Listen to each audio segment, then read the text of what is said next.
రాము, రవి మంచి స్నేహితులు. వారు అనాథలు.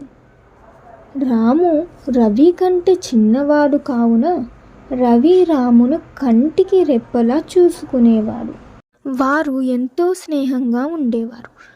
రాముకి పాటలు పాడడం అంటే ఎంతో ఇష్టం. తనకు చదువు పైన దృష్టి ఉండేదే కాదు. ఎప్పుడూ తనకు పాటలు పాడాలి అనే కల మాత్రమే ఉండేది. రాము కల నెరవేరాలని రవి కూడా అనుకునేవాడు.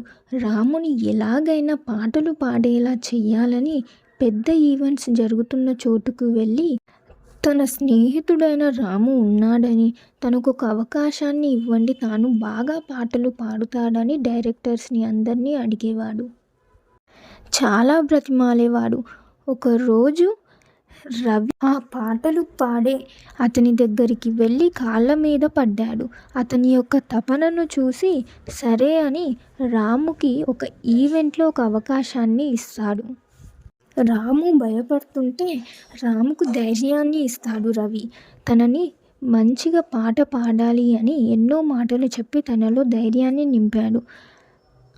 ఈవెంట్ రోజు రాము చాలా బాగా పాట పాడాడు.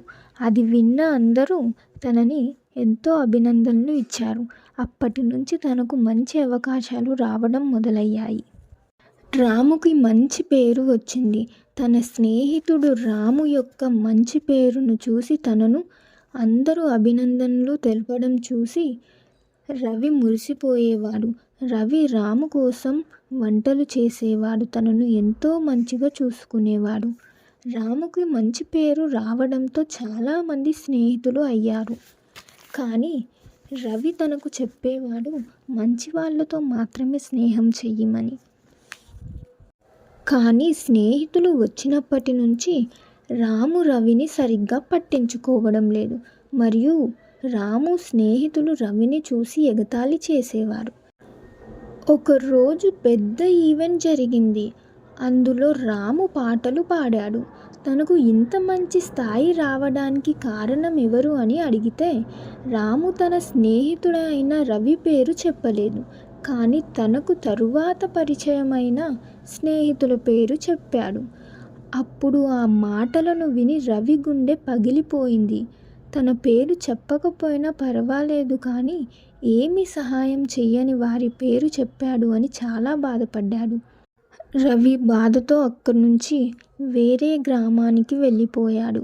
ఎందుకు అంటే రాము పక్కన వెళ్ళి రవి నిల్చున్నా కూడా రాముకి నచ్చడం లేదు. అందుకోసం తనని ఇబ్బంది పెట్టడం ఎందుకు అని, మరియు తనను లెక్క చేయడం లేదు అని రవి తనని ఇంకా బాధ పెట్టలేక అక్కడి నుంచి తాను బాధపడలేక ఆ గ్రామాన్ని వదిలి వేరే గ్రామానికి వెళ్ళిపోయి తన జీవితం తాను చూసుకున్నాడు. కానీ రవి చాలా బాధపడేవాడు.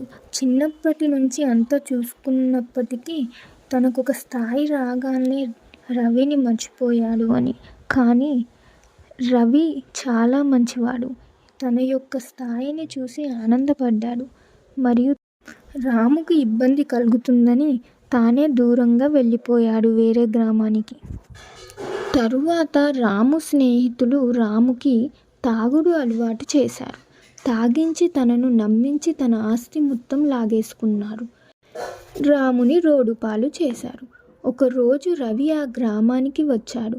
తన స్నేహితుడు ఎంతో స్థాయిలో సంతోషంగా ఉండొచ్చు అని అనుకున్నాడు. కానీ రాము రోడ్డు పైన తాగుబోతులా పడుండడం చూసి రవి యొక్క ప్రాణం తలుక్కుపోయింది. రాము రవిని మోసం చేసినా కూడా చిన్నప్పటి నుంచి రవి రాముని కంటికి రెప్పలాగా చూసుకున్నాడు. రాముని ఆ పరిస్థితిలో చూసి చాలా బాధపడ్డాడు. రవి తనని తనతో పాటు ఇంటికి తీసుకొని పోయాడు. రాము రవిని హత్తుకొని చాలా ఏడ్చాడు. నువ్వు ఎంత చెప్పినా కూడా నీ మాట వినకుండా వారితో స్నేహం చేశాను. అందరూ నన్ను మోసం చేశారు.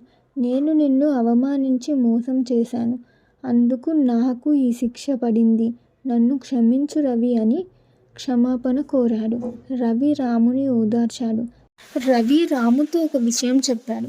నువ్వు సంతోషంగా ఉన్నప్పుడు నీ పక్కన ఉండకపోవచ్చు, కానీ నువ్వు కష్టంలో ఉన్నప్పుడు నీ పక్కన నేను ఎప్పుడూ ఉంటాను అని చెప్పాడు. రవి యొక్క మాటలు విని అంత మంచి స్నేహాన్ని ఇన్ని రోజులు నేను దూరం పెట్టాను అని తనలో తాను చాలా బాధపడ్డాడు. రవి రాముని మళ్ళీ మంచిగా మార్చాడు. మళ్ళీ వాళ్ళు ముందులాగే సంతోషంగా ఉన్నారు, స్నేహంగా. ఈ కథ మనకి ఏమి నేర్పిస్తుంది అంటే, మనల్ని ప్రేమగా చూసుకునే వారిని మరియు మనల్ని ఒక స్థాయికి తెచ్చిన వారిని ఎప్పటికీ మర్చిపోకూడదు. మరియు ఒక స్థాయికి వచ్చాక ఎప్పుడూ అహంకారంగా ప్రవర్తించకూడదు. మీ జీవితంలో కూడా రవి లాంటి మంచి స్నేహితులు ఉంటే వారిని ఎప్పుడు దూరం చేసుకోకండి. ఈ కథ ఎలా ఉంది? నచ్చిందా? ఎలా ఉంది అనేది ఒక చిన్న కామెంట్ చేయండి.